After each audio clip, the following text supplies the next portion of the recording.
నిత్యం రద్దీగా ఉండే విజయవాడ ఆటోనగర్లో కార్మికుల సంఖ్య భారీగా తగ్గిపోయింది. 1966లో ఏర్పడిన ఆటోనగర్ అప్పట్నుంచి లక్షలాది మంది పేద, మధ్యతరగతి ప్రజలకు ఉపాధికి దారి చూపింది. ఉమ్మడి కృష్ణా జిల్లా నుంచే కాకుండా వివిధ ప్రాంతాల నుంచి కార్మికులు వచ్చేవారు. చదువు లేనివారు, చదువు మధ్యలో నిలిపివేసిన వారు గతంలో ఆటోనగర్లో పనికొచ్చేవారు. అలా వచ్చిన వారిలో చాలా మంది ఇక్కడే స్థిరపడ్డారు. అలాంటిది పని కల్పిస్తామన్నా చదువుకున్న యువత ఇప్పుడు ముందుకొచ్చే పరిస్థితిలో లేరని సీనియర్ మెకానిక్లు చెబుతున్నారు. నేర్చుకుంటే మంచిదే, ఎక్కడికి వెళ్ళినా వెళ్ళి బతకగలడు. కానీ ఇప్పుడు వాళ్ళు ఏంటంటే కష్టపడే ఇది ఇవాళ వాళ్ళలో లేదు.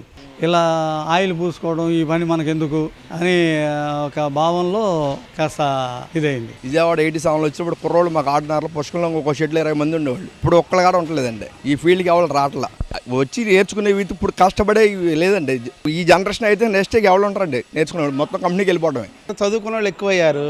మన చదువు లేకుండా మన వర్కులు నేర్చుకొని ఇప్పుడు పైకి వచ్చిన వాళ్ళం. మనం మా షాప్కి మా గురువు గారి దగ్గర చేసినప్పుడు 20 మంది 25 మంది ఉండేవాళ్ళు. కనీసం మా దగ్గర 4 కూడా లేరు. వాడు రామని అడుగుతుంటే వాళ్ళు చదువుకున్న వాళ్ళు ఆయిల్ పూసుకోరు వాళ్ళు. గతంలో ఉపాధి కోసం ఆటోనగర్కు వచ్చేవారికి స్వల్ప వేతనంతో యజమానులు పని కల్పించేవారు. వృత్తిలో ప్రావీణ్యం పొందిన తర్వాత జీతం పెంచేవారు. ఇప్పుడు స్కిల్ ఉన్న యువత కరువయ్యారని, జీతం ఇచ్చి పెట్టుకుందామనుకున్నా ఎవరూ ముందుకు రావడం లేదని కార్మిక నాయకులు చెబుతున్నారు. కొత్తగా ఎవరూ రాక ఉన్నవారితోనే పని నెట్టుకొస్తున్నామని అంటున్నారు. గతంలో ఒక్కో షెడ్డులో 10 నుంచి 15 మంది కార్మికులు ఉంటే ప్రస్తుతం 5 మంది లోపే ఉంటున్నారన్నారు. మ్యాన్ పవర్ లేక వచ్చిన వాహనాలు వెనక్కి వెళ్లిపోతున్నాయని ఫౌండరీ యజమానులు ఆవేదన చెందుతున్నారు. ఇప్పుడు ఇంతవరకు మనం 10th క్లాస్ అయిపోయిన తర్వాత మన పనుల్లోకి వచ్చేవాళ్ళం. ఇవాళ డిగ్రీ పూర్తి చేస్తున్నారు.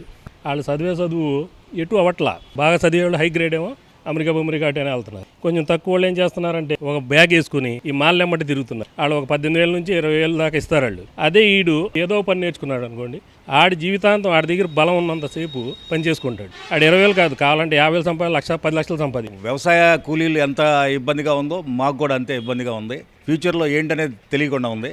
గవర్నమెంట్ వాళ్ళు సపోర్ట్ చేసి మాకు ఎంతో కొంత వాళ్ళకి సబ్సిడీ ఇచ్చి ఒక 2 ఏళ్ళ 3 ఏళ్ళ మా దగ్గర వృత్తి నేర్చుకున్న దాకా ఇస్తే వాళ్ళ కాళ్ళ మీద వాళ్ళు బ్రతుకుతారు. ఇక్కడికి వచ్చేసి ఈ ఫీల్డ్లో ఆ లోటు అనేది తగ్గుద్దని భావిస్తున్నామండి. ఇదివరకు మా తల్లిదండ్రులు 68లో వచ్చాను ఎడమ ఇండస్ట్రీలోకి. ఇప్పుడు దాకా నేను పనిచేసి కొనసాగుతూ ఉన్నాను. మరి మేమంతా కూడా స్ట్రగుల్, మాకున్న అక్కడ ఆలోచన ఏంటంటే మాకు బతకాలి కాబట్టి, బతికించాలి కాబట్టి మా గురువులు చెప్పిన విద్య నేర్చుకొని మేము టెక్నికల్గా ప్రూవ్ చేసుకొని ముందుకెళ్ళి లైఫ్ అంతా సెటిల్ అయ్యాం. బాగుంది. అప్పుడు అన్ని ఖర్చులు తక్కువ, అప్పుడు అన్నీ తక్కువ కాబట్టి బతకగలిగాం.